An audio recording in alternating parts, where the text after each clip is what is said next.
समझिए। मैं बता देना चाहती हूँ धामी जी और सहकारिता मंत्री, ध्यान से सुनिए आप।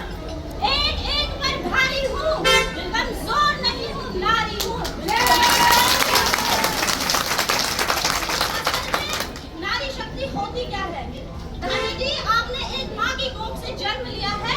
और धन सिंह रावत जी, आप क्या कह रहे थे कि 2022 में हमने केंद्र को लिख दिया था कि एक इलीगल सोसाइटी उत्तराखंड में चल रही है। आपको पता था ये बात, तो आपने हमें क्यों नहीं बताया? आपको काय के लिए बिठा रखा था वहाँ पे? अपनी 24% सैलरी बढ़ाने के लिए?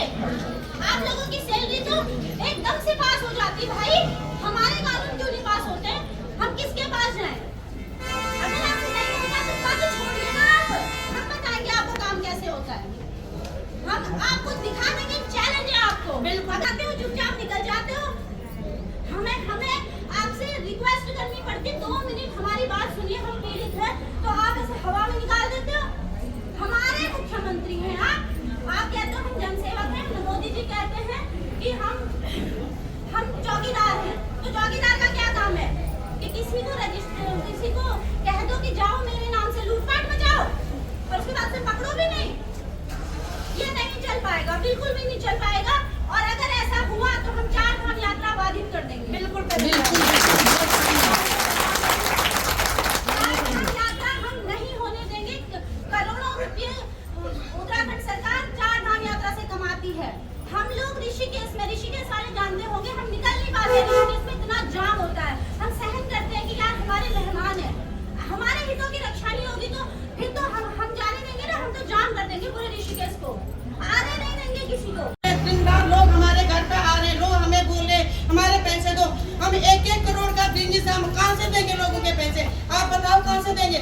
सरकार क्या कर रही थी? अगर सरकार को पता नहीं था तो सरकार ने अनुमति क्यों दी है? इतने सालों से क्यों चले थे एलयूसीसी ब्रांच? कैसे चल रही थी? इन लोगों को पता नहीं था क्या?